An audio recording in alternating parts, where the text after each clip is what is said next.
morning, good afternoon, or good night to those following up on the third installment of our Magic Treehouse series.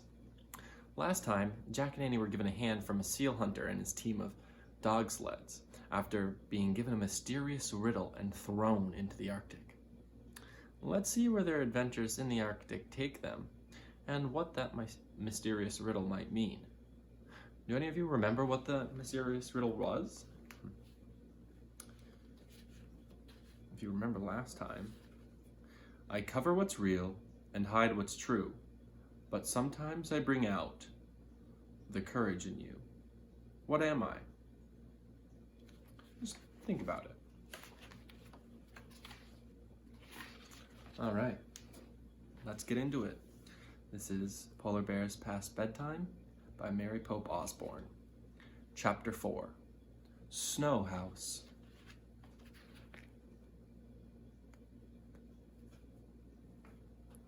See, they're being pulled along by a little dog sled. The dog sled skimmed silently over the frozen tundra. The seal hunter ran alongside it. Sometimes he cracked his whip against the ice. The snowdrifts looked like giant white sculptures as the sun flipped behind the frozen hills. Then a full orange moon rose in the sky. The moonlight lit a small, rounded igloo in front of them. The dog slowed and then stopped.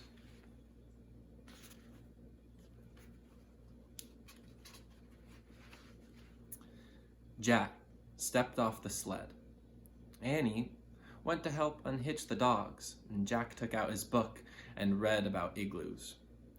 The word igloo means house, and in the language of the native Arctic people, the house is built with blocks of snow. Dry snow is good wall material because it keeps in the heat. The temperature inside an igloo can be 65 degrees warmer than the temperature outside. Jack took out his notebook. He pulled off his mitten just long enough to write. Igloo means house. Come on, Jack, said Annie. She and the seal hunter were waiting for him in front of the igloo. The dogs were leashed together outside. Jack hurried to join them. The hunter pushed aside animal skins covering the entrance, and then they stepped inside. A fat candle burned brightly. Shadows danced on walls of ice and snow. Jack and Annie sat on a fur-covered platform. They watched as the seal hunter moved about. First, he lit a small stove. Then, he slipped outside. He came back with a snowball and chunks of frozen meat.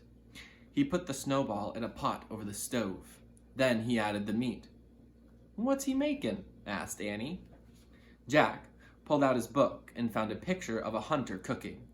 He and Annie read the words silently. There was a time when nearly all of the Arctic people's food and clothing tools came from Arctic animals, especially the seal. Nearly every part of the seal could be eaten. Lamps were fueled with seal fat, and clothing was made from seal skin, and knives and needles were carved from seal bones. He must be boiling seal meat, said Jack. Poor seals, said Annie. The hunter looked up. They're not poor. They help us because they know we would die without them. Oh, said Annie. In return, we always thank the animal spirits, said the seal hunter. Well, how do you do that? Said Jack. We have many special ceremonies, said the seal hunter. He reached under the fur-covered platform and took out 2 wooden masks. Soon, there will be a ceremony to honor the spirit of the polar bear. He said, I carved these masks for that ceremony. Polar bears, said Annie. Playing with their little masks down in the corner. Pretty cool. So we're kind of scary, but that's okay. Yes, said the hunter. Just as the seal has given us many gifts, so has the polar bear. Like what? Said Jack. Long ago, the polar bear taught us how to live in the ice and snow, said the seal hunter. Taught you?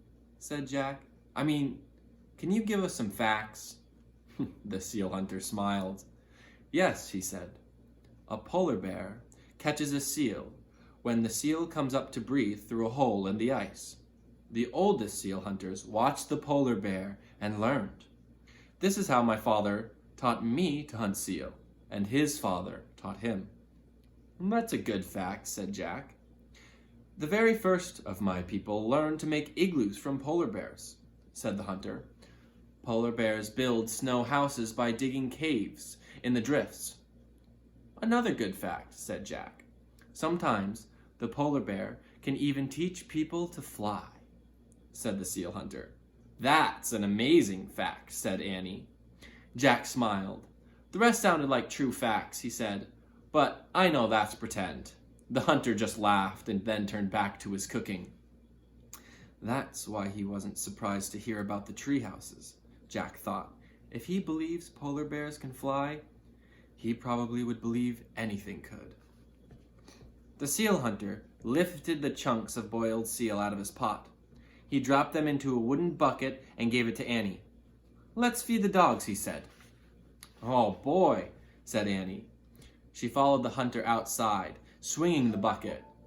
Jack quickly threw his notebook and the Arctic book into his pack. He started to follow them. Then his gaze fell on the two bear masks. He picked them up to get a better look. Each was carved in the shape of a polar bear's face, with a blunt nose and a roundish ears. There were 2 holes for eyes and a strap to hold it onto your head. Suddenly, howls split the air. The dogs were barking and growling. Annie squealed. Are the dogs attacking her? Jack wondered. Annie! Still holding the bear masks, Jack charged out of the igloo. Chapter 5. You're It. The dogs were barking wildly at 2 small creatures playing in the moonlight. Polar bear babies, cried Annie. One roly-poly cub leaped onto the other. Then they both rolled through the snow. Hi, little bears, Annie called. The cubs jumped up and shook themselves like wet puppies. Then they scampered toward Annie, who rushed to greet them.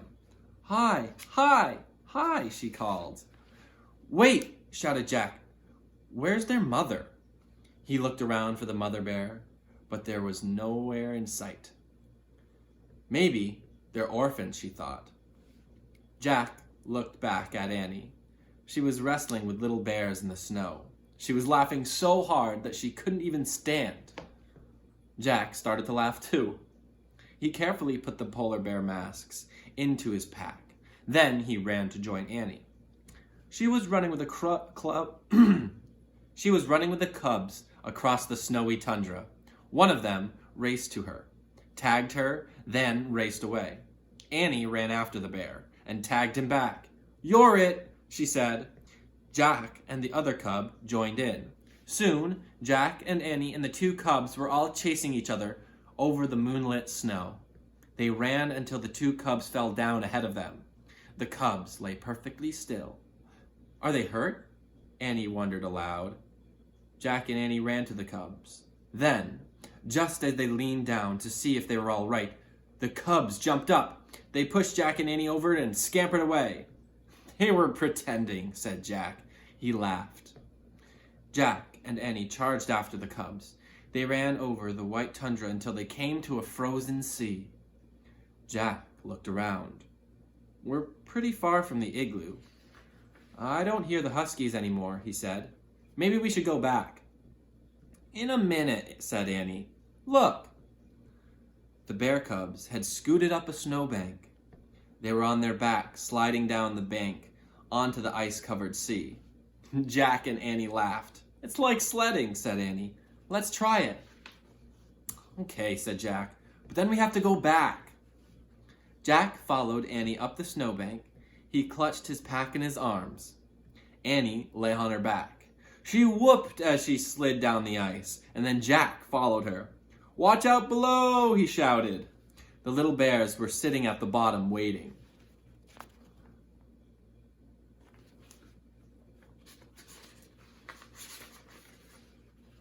One gently whapped Jack in the face with her furry paw. Then she laid down. "I'm tired too," said Annie.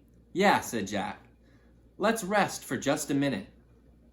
Jack and Annie looked up at the orange moon as they lay beside the cubs. All they could hear was the wind and the soft breathing of the cubs. "That was fun," said Annie. "It was," said Jack, "but we better head back to the igloo. The seal hunter's probably looking for us. Plus, we have to solve the riddle." Jack rolled onto his side and tried to stand. Crack! "Uh-oh," he said. He went back down onto his knees. "I think we're on thin ice." "What do you mean?" said Annie. She tried to stand. Another crack rang out. "Uh-oh," she said. She carefully lay back down. The polar bears moved closer to Jack and Annie, and they made little crying sounds. Jack wanted to cry too, but he took a deep breath. "Let's see what our book says," he said. He reached into his pack for the Arctic book. He took the masks out first and handed them to Annie. "I took these from the igloo by mistake," he said. As he started to reach for his Arctic book, he heard the loudest crack of all. Crack! "We're not even moving, and the ice is cracking," said Annie. Just then, there was a new sound, a low, snorting sound. It came from the top of the snowbank, about 50 feet away. Jack looked up. Staring down at them was a giant polar bear. "The polar bear mother," whispered Annie. Well, that was interesting. We got to meet the dog sled and the seal hunter's family, as well as their igloo, which is pretty cool. We got to see how exactly they stayed warm in this frigid Arctic climate, and we also met some pretty friendly polar bears. But let's see what their mother has to say about that. All right. Thank you for joining us on this adventure of the Magic Treehouse, and we hope to see you again next week. Thanks for stopping by. Take care.